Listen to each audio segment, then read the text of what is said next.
Hey, how's it going? Welcome down to this week's episode of PaddyTalks Golf, powered by 4Golf Custom, the beautiful people based in Clean Castle, Derek, Don, Jill, Christine. Go there for your tour level custom fitting experience. I'm getting a lot of messages. It's January. Happy New Year, everyone. Getting a lot of messages. So thank you all very much for sliding in to the DMs. You're teeing up the question. Do you like how I did that? I'm trying to get more like golf movie quotes into the before and afters I've set up today of the episodes. You're teeing up. Where should you be going for custom fitting? Well, there's only one answer, especially for asking me. It's 4Golf Custom. I was a customer there long before they were kind enough to support what I do here on the podcast and social media and stuff. And the reason I would have gone to 4Golf Custom before they got involved or support what I do was the best in the business. Best in the business. I say it on some podcasts, I'm a qualified process engineer. I'm all about tolerance. And they have a zero tolerance workshop. I'd love to do a podcast on it, Derek. Hopefully you'll say yes to me if you listen to this. I'd love to do a podcast on kind of enabling the nations of like what are the tolerances in OEM golf. So if you buy from the high street or you buy from a non-component building custom fitter, i.e. you get fit and they send it to the OEM to get built, yeah, there's tolerances involved, like up to plus or minus 4, I believe. So yeah, I'd love to do that podcast. That's like my number one reason. Number 2 reason for me is how you're treated, the experience, the hospitality. It's 5-star level service. And number 3 is the component-based build certification licenses that 4Golf have, in that you go somewhere else and you get fit wherever you want to get fit in a lot of places, in a lot of big stores, we'll say. Not necessarily your PGA Pro, but definitely in the big stores, they get a fitting kit. You get 4 or 5 choices of shaft, and that's it, you know. But there's some of us, like my father-in-law, who's 67 now, sorry to put an age on you, John, swinging it at 88 to 91 miles an hour. He needs a shaft that is not in the fitting kit, by the way. And I'm swinging it at 112 miles an hour. Thank you, Stack System, there in the background. If you're watching this on YouTube, I'm going to try and put as many of these podcasts on YouTube. I will need a different shaft. The upper end of that fitting kit may or may not suit me, you know, in terms of where my face angle is and how open or shut it is on the downswing to get it back square at impact. So in terms of options of shafts and getting the shaft profile you need for your speed and your club face control, 4Golf can give you that. So 3 massive reasons. And the last reason, Seamus Power used them since he was like 14. Love Seamus, love the power.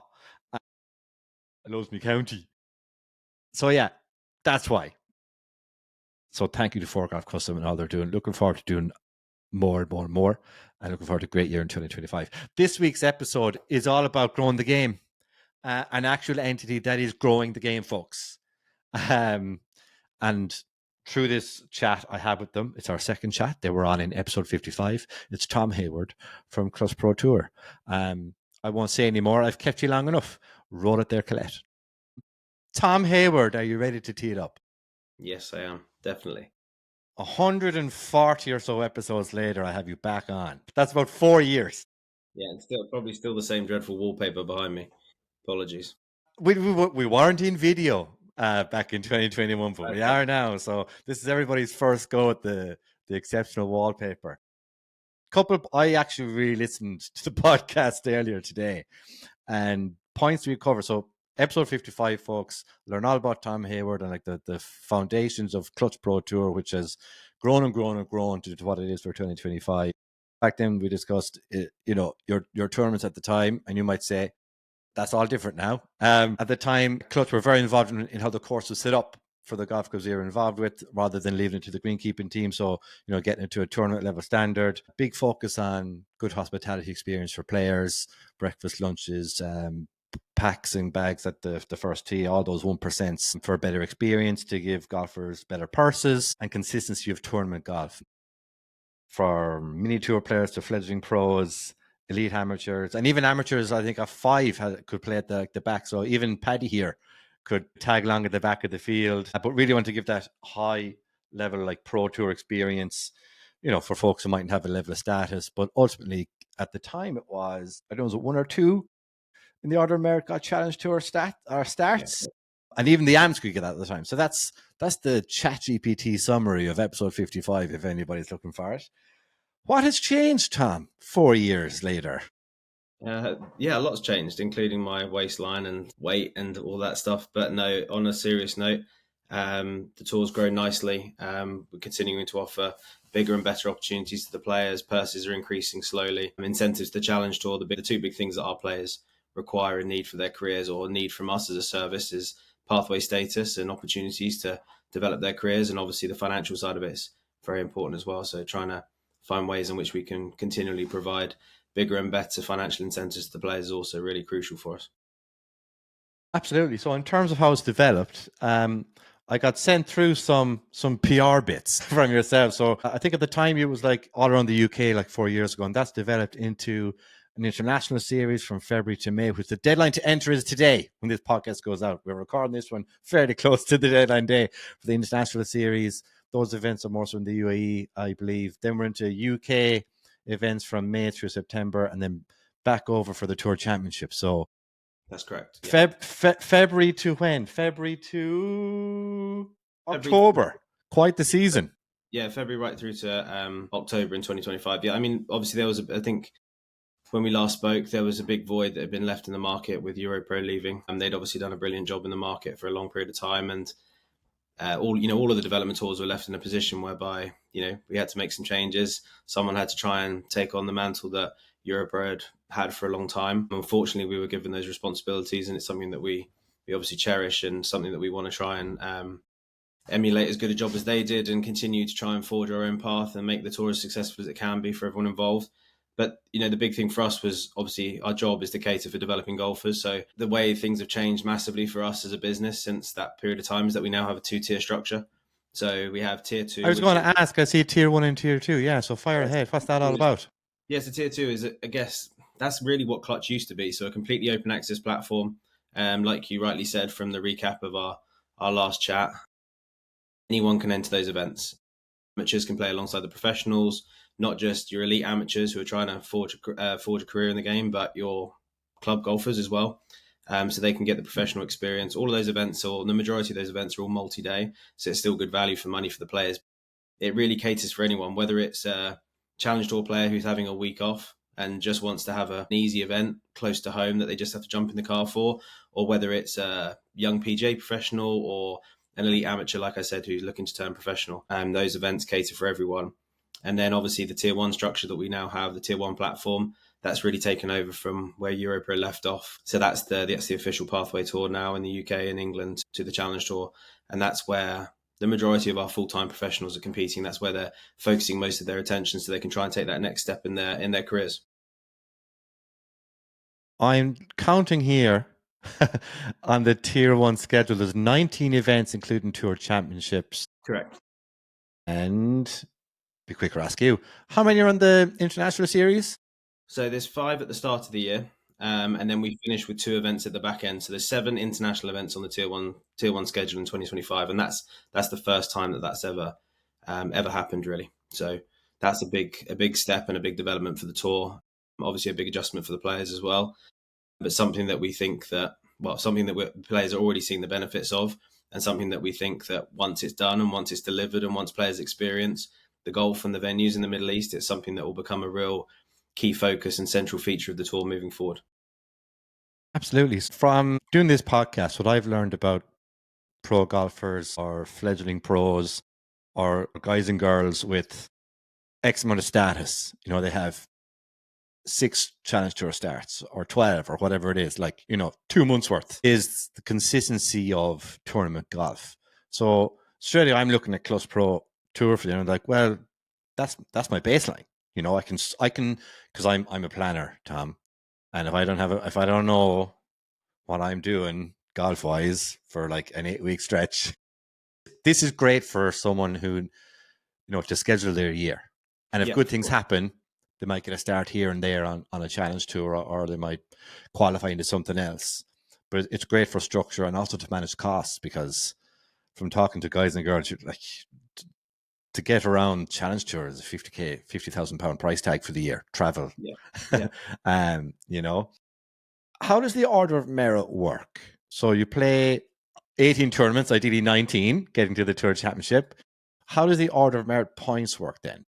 So the points of as you can imagine, when we took over, again, not referring to Europe all the time, but when we took over that mantle, we obviously we grew from what was a small independent tour to suddenly becoming the UK's biggest platform for these developing athletes. So we had to adjust quickly, and we're continuously making improvements and learning and trying to listen to the feedback of the players and improving the platform in every way that we can. So we've always had a points based order and merit system.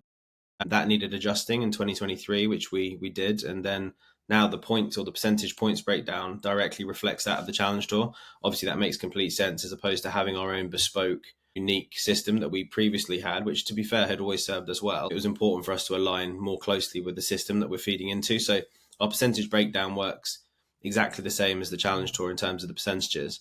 But obviously, with a lot of what you're doing when you're developing and structuring a development tour is thinking about all of the aspects for the players. A lot of that is cost. A lot of it comes back to cost. So obviously, with the introduction of international events, we realised and appreciated that maybe not everyone can play all 19 events. It'd be lovely if they can, but some can't. So with the point structure this year in 2025, it's graduated throughout the season. So it starts off, like you said, early season, right through to the end of July, which is 1 times order of merit point all the way through. And then when you get into August and the back end of the UK season, it starts creeping up. So it becomes 1.25 distribution. And then you get into the 2 playoff events back in the UAE. You go to 1.5 points for Al Zora, the penultimate event of the year, and then 2 times points for the Order of Merit at Al Hamra, the Tour Championship. And that's trying to, if players can't play the early season international events, that gives them a chance to catch up at the back end of the season. But also, just as important, to be honest with you, is trying to create a compelling product, an exciting product for the viewers at home. Our job is to provide as much opportunity as possible. And if we can get into a position at the end of the season, going into those 2 final events of the season, where you might have 25, 30 guys in with a chance of getting off the tour with some Challenge Tour status, then that's fantastic. Whereas for the last couple of years, it's kind of been all done and dusted. By the time you got to the Tour Champs, you pretty much know who's going to graduate. For the outside viewer and for everyone involved and for the players themselves, trying to kind of create a more exciting, compelling platform. And I think as this season progresses, you'll see that with this order of merit structure. But it's a big difference. It's a lot of the things this year. There's a big change there, and a lot of this comes from having players meetings with the players committee and just generally listening to the players and talking to them as much as possible. So I think we'll be in for a really exciting finish come the end of October or mid October, when we have the Tour Champs in Alhambra. Do you know what they say about overnight successes? It all looks fantastic. The structure is there, the organisation is there. Overnight success don't happen overnight. It takes about 10 years, in your case 5 anyway, to get to this level. So all I can say is congratulations. In terms of money, right? Prize pots. When we discussed 4 or 5 years ago, that was something you were looking, having been on the circuit yourself, to provide better purses for players, rather than, money games or this guy in Leeds setting up this tournament this week. I remember being at a Europe Pro Tour event and someone else from, you play? Did you get that text? Are we going to play in that? It's 500 quid in for a 3K purse, bit wheeler dealery. That's like pre-COVID. That's like 6-7 years ago. What's the ballpark price fund for a Clutch Pro Tour event? There's price purses here, but I don't want to get confused on, is that the price purse for order of merit, or is there a price? So we have for tier 1 events, it's 50 grand. So every event is guaranteed at 50 grand, a baseline of 50 grand. That's amazing.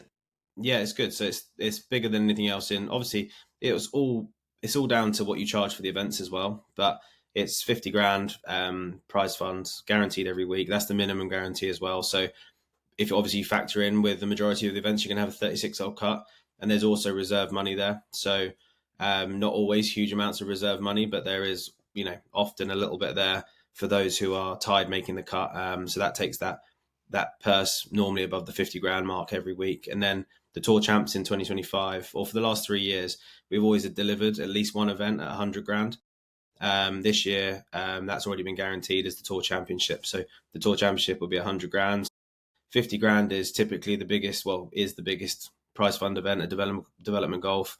When we're talking about development golf, or when I'm referring to development golf, I'm looking at that tier 3 bracket below the Challenge Tour, just so that people don't think you're claiming things that aren't correct. But so outside of the Challenge Tour, if you're looking at the development tours in Europe, 50 grand is the biggest by far every week. And then you chuck in the 100 grand Tour Champs as well. That's a big event. And that's changed as well from 2024 and 2023, because our big 100 grand event for the last couple of years has been where we've been able to go to a golf course with 2 courses, and we've been able to get 250 guys round. So obviously, creating the prize fund out of the entry fees.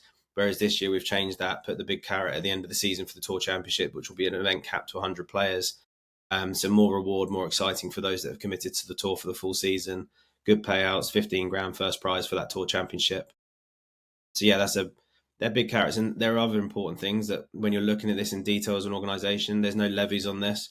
Previous tours and a lot of other tours in Europe, they're charging levies, a tour levy, which comes straight off the prize fund every week. And there's no withholding taxes either for the players, which is very rare. And that's something that we've worked very hard to achieve with the business status, etc. So that, again, most tours that you're competing on around Europe, you're getting hit with big withholding tax fines straight away. So, and that comes directly off your prize money, and that doesn't happen on Clutch. So that's a big benefit to the players as well. I would say a lot of players don't even know that until they get a big check. Until they know it. I mean, they'll only know it. I mean, UK players are quite lucky, but if you go and play on the Alps Tour, and this is nothing meant to be a negative comment about those, but you go and play in Europe or whatever it might be, that money comes straight off your winnings. You have no control over it. And then if you want to try and claim it back, you can imagine it's a difficult process. I'm looking at the schedule. I'm like, you could really hone in your game. It's frozen here in Ireland. There's crashes and schools closed in 2/3 of the country. So I think a lot of pros, maybe top amateurs, or even people off 3 up to 5 like me, might be looking at going, I could go away for 3 weeks here and play a bit of Clutch Tour for myself. It's absolutely freezing. But in terms of a pathway, you can definitely see it there with the prize fund per tournament. In that, if you strung together 3 or 4 top 10s, and you come into August where the order merit points are 1.25, 1.5 times, you could build you could build a nice banker there to fuel next year's status at the next level. That's always been one of our amazing. That's always been one of our, and again, when you're talking about prize money and stuff, it's all relative, because we're no different to any other development tour out there, without any systemic or central funding, which is like a lot of the development tours.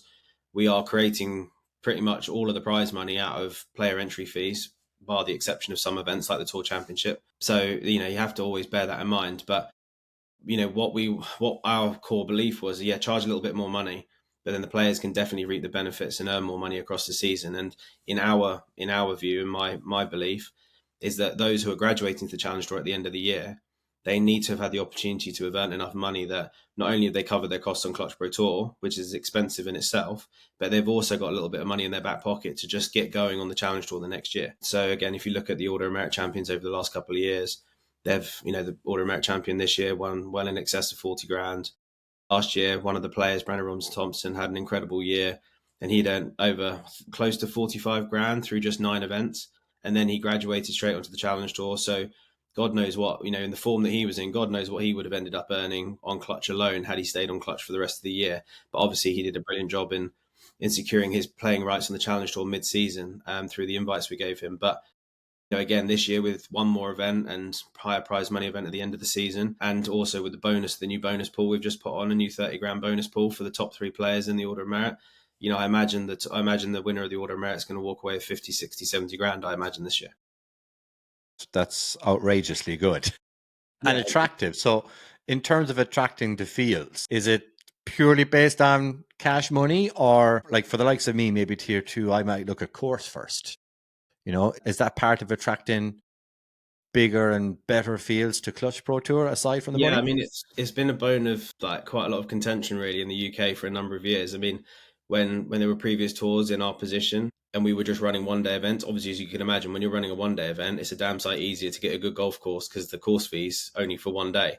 Whereas when we're now booking, and when other previous tours have had to book venues for 3, 4, 5 days at a time, can become very expensive. And in the UK, the UK, as much as obviously we love it as our home territory, it is incredibly poor. You love it. Yeah, well, it's incredibly poor for incredibly poor for supporting golf. We've obviously got many great venues that are supporting us, but on the whole, it's incredibly expensive to facilitate these events in the UK.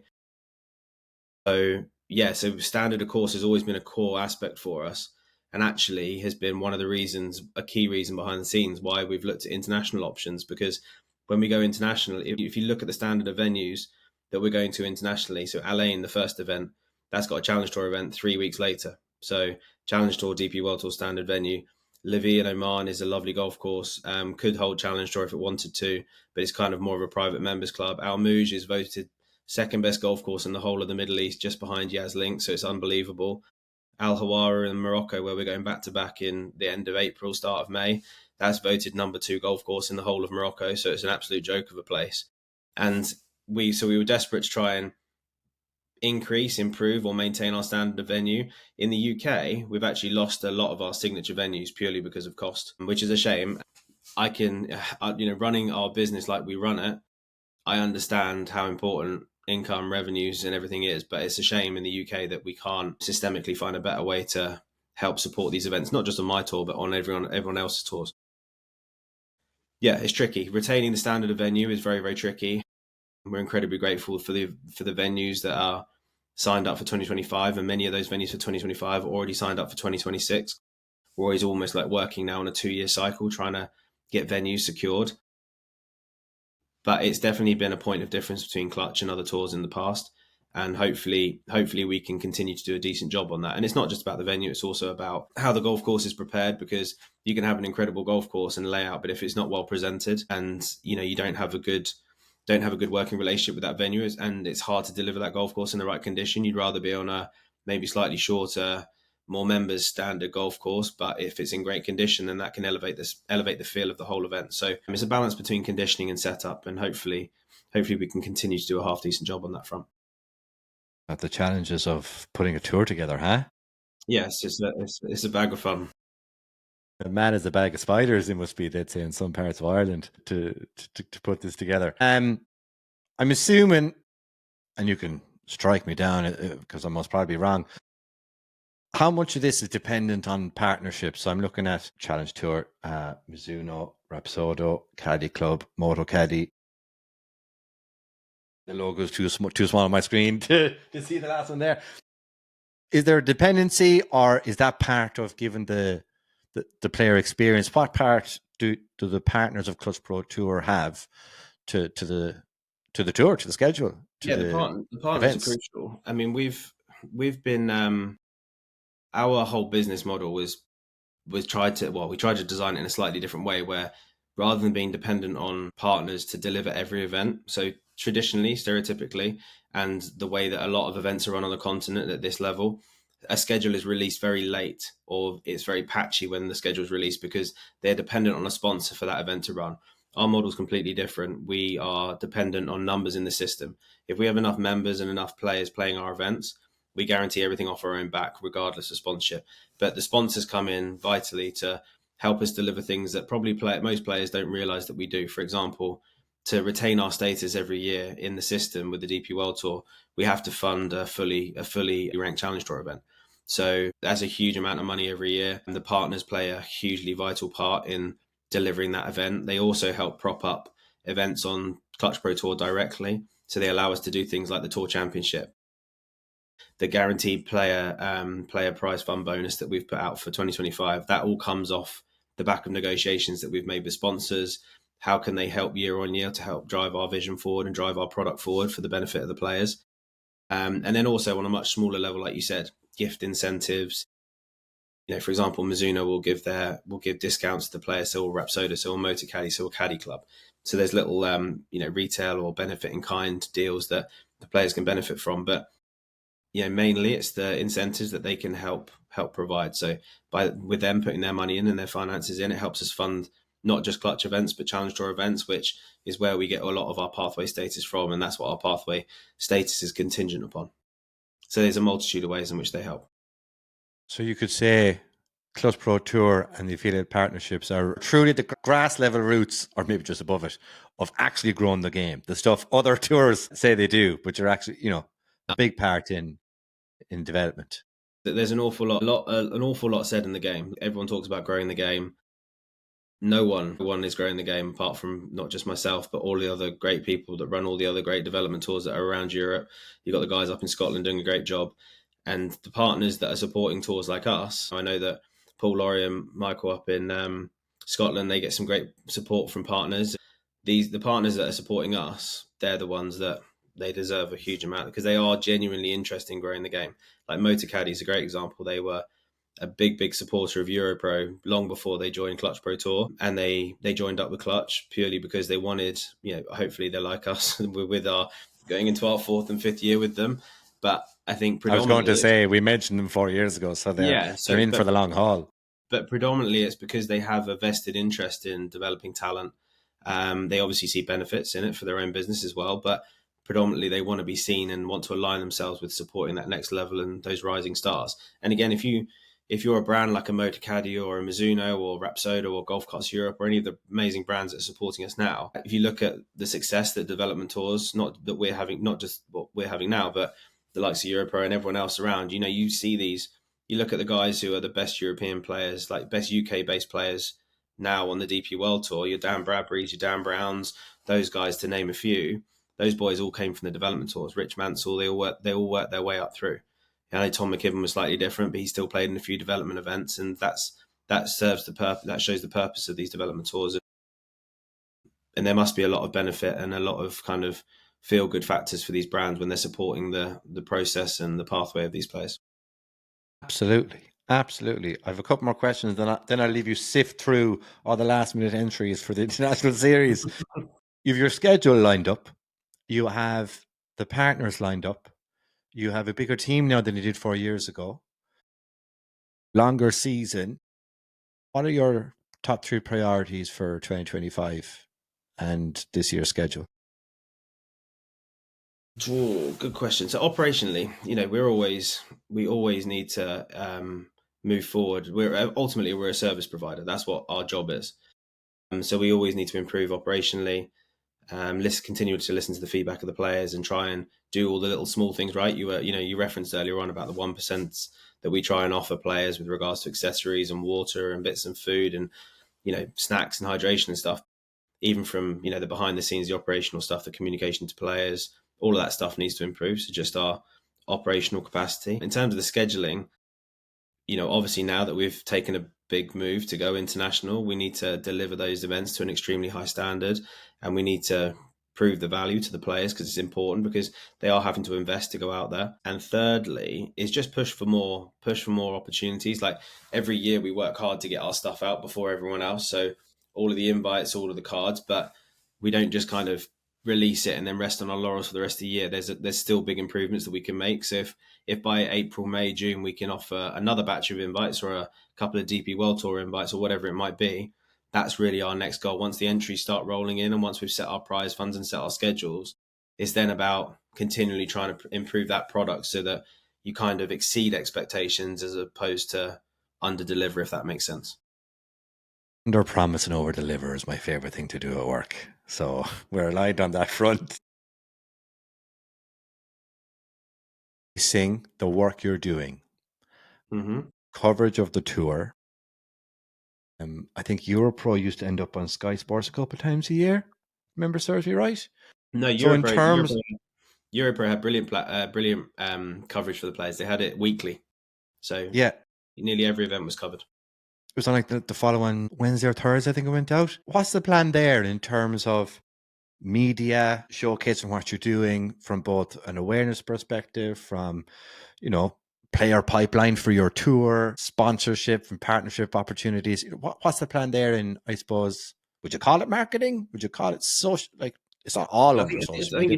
I think it's the PR, the media output. I think there's several angles to it, or several strands that are important. So firstly, we can never promote ourselves enough. It's crucial for our development long term that we bring on more partners, and we're only going to do that by being more publicly visible. We have the biggest social media following of any development tour in Europe, but we want to keep pushing forward on that year on year. We're only going to do that if we invest more time and money into events and into our media division.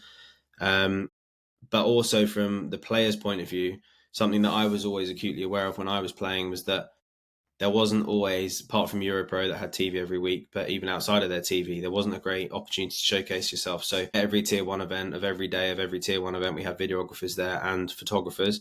The players get free access to all of that stuff. So we have a brilliant photographer, Andy Crook, who is absolutely religious, captures every player, every He's round. ridiculous. I'm following him organically, I think, a couple of years. Yeah. The quality of his stuff is outrageous. Yeah, and he's so fastidious with it that he never misses a player. So even if you've had a bad week, you still have something to put on your social media channels because it's all free usage for the players. You have something to put on your social media channels because it's not only important for the players to build their profile, but if they have got sponsors, like you said, it's important that they have something to give back to their sponsors who are, going into their own pockets to support that player for the season. So, there's a tour side of it that's really important for us to keep growing from a media perspective, but also being able to provide the players a proper platform whereby they can profile their careers and showcase themselves.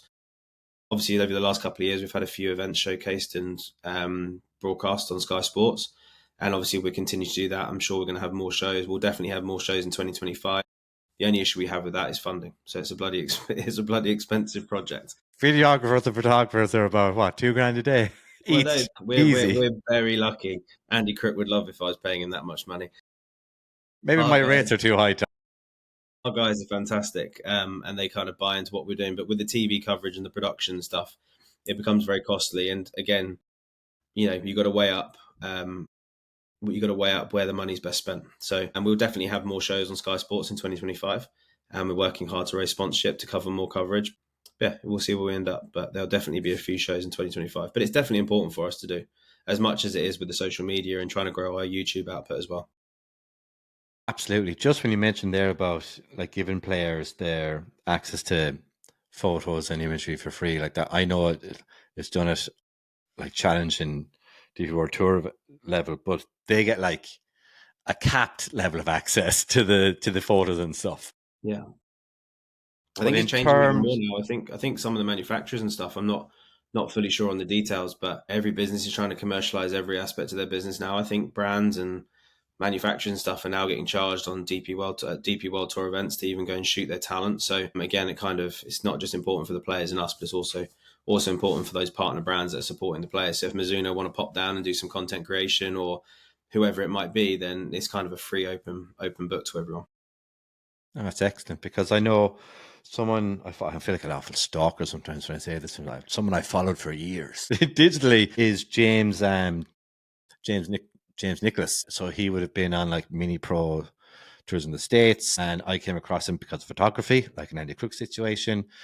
And it's just a hobby of his. I'm getting to the question in a second in terms of because it was an interest. So some pros and players look at it as I need to be doing it and it might turn into a distraction and they don't want the commercialization of themselves to be a distraction. But I always say, like, to anyone who comes to me, so 1-2 people a year, but it's a few more than that. But in terms of like, what can I do? Like, can I make it easy, frictionless as possible? I'm like, just take pictures of what you're doing anyway. Stick a stand down, tripod, take a few swings, do what you're doing anyway. Just like put a tripod in. Do you, or is it in the plans of like helping players be more aware of the commercial opportunity they have by playing in pro tournaments? It's like the next level of here's the images, and by the way, we have a videographer photographer on site if you want to take him for an hour. That type of not social media development, but like off course development in kind Yeah, of so getting to be our more players can fully rounded use. as a pro. Yeah, Andy and our videographers they're brilliant. So like if the players have a new sponsor or a new bag given to them by a partner, often you'll see Andy wandering off with one of the players and they're doing a little mini shoot. If a lot of the Brilliant. players, yeah, a lot of the players have got personalized galleries. They just have to request it from Andy. A lot of them have personalized galleries, and their photos get name tagged and put straight into that gallery. So again, it makes ease of use for the players very excellent. I think there's more that can be done by us, by all tours, and helping the players educate themselves because they're all commodities at the end of the day. Like when I was playing, it was only 9 years ago, but you could be at your home club and it was pretty easy to pick up 3, 4, 5 sponsors.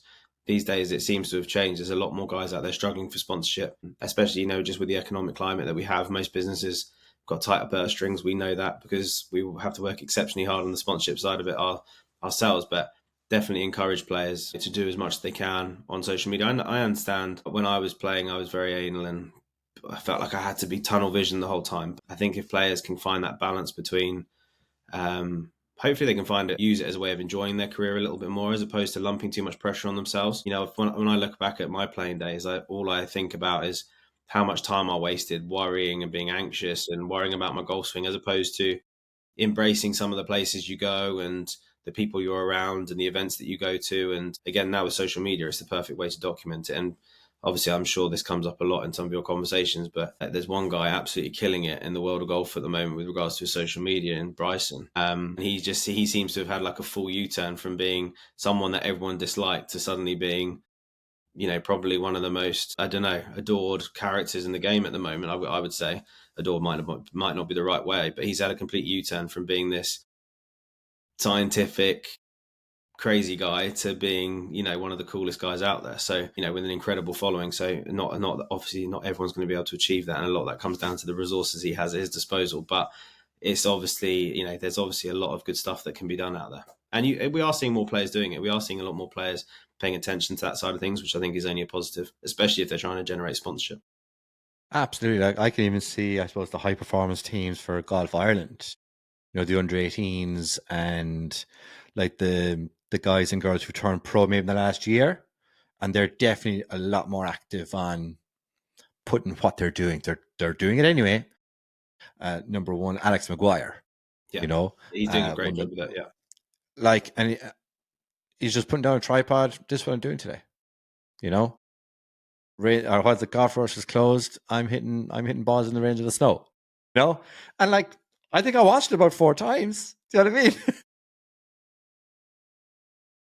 That is. I think that's part and parcel of being a pro in 2025 and onward. Is you know what it's like when you're doing from a commercial standpoint. I've been watching a lot of. I've had a conversation with Alex McGuire's one of his agents earlier today at White Rose Management. So we were talking about a couple of invites and stuff.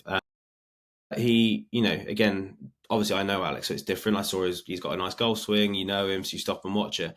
But once people start watching, you suddenly very quickly feel connected to that person, and then it just becomes repeat. Especially with the bloody algorithms these days, like just hits your homepage all the time. You don't even have to follow someone anymore; it just pop up in your feed. Yeah, but it is great for someone like him. He'll gain a lot of traction quickly because it's interesting. He's got, like I said, he's got a great golf swing. He's explaining things nicely. He's typically playing at some nice golf courses, so it looks decent, even if the weather's crap. Baltrade's pretty decent. Seaplane's pretty decent. And as soon as people start, having a vested interest in your career, that's when partnerships and sponsorships and good opportunities can come. Absolutely. So I'm looking forward to the clutch channels this year and seeing what you come up with and interesting things. Like I'm partial to a what's in the bag.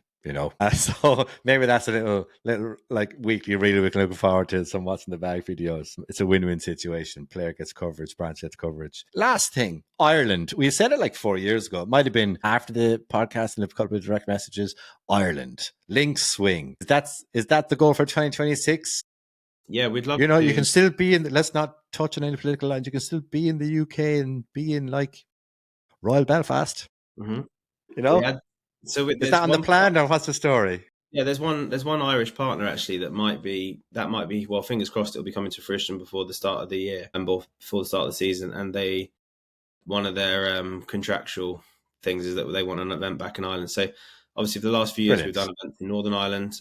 We ran our Challenge Tour event in Northern Ireland last year. And just the opportunities for courses just didn't come about this year the way we would have wanted to. And we're always in such a rush to put a schedule together because it's always one of my big objectives, be first to the market with the schedule. Otherwise we can kind of get bogged down a little bit, but we could still add another event now. So if you've got a good venue for us, we'll... I'm telling you, I know a guy, we'll take it offline. All I can say is the best time to play golf in Ireland is when there's state examinations on. Okay. So or when it's back to schools. Like late May, early June, or early September.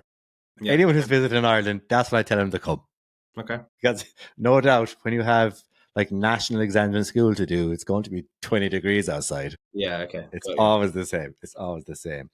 Tom Hayward, thanks so much for your time. Thank you, You have Paddy. a ball of applications in your email to get through.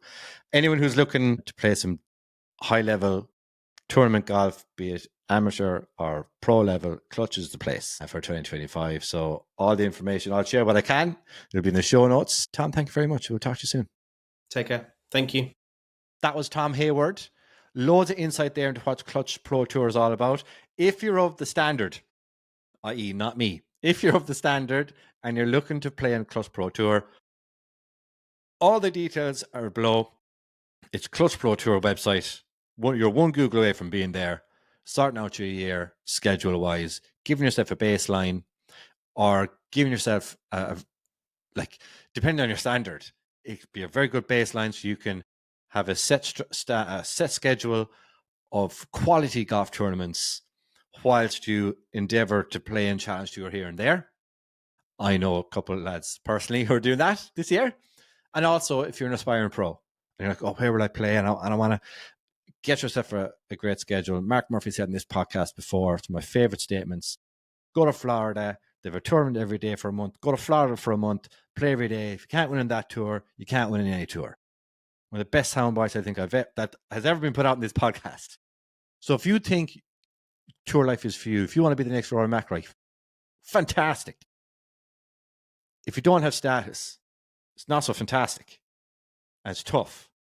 Pro Tour, play a schedule, winning the Clutch Pro Tour, winning the Challenge Tour, winning the DP World Tour, be Rory McIlroy, be the next Rory McIlroy, be you, be the first version of you. So there's the motivational speech. Thanks for listening to my TED Talk. I'm really excited for this year. Thanks so much for pressing play. If it's your thing, please do leave a podcast review if you're listening to this on the podcast. If you're watching us on YouTube, tee up that like button.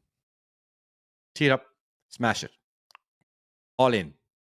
Whole hog, big driver, big dog, rockets. Thanks very much. Share the show with your family and friends. Hope you have a great 2025. There's loads of podcasts coming this year. Until we tee it up again soon. I'm Paddy.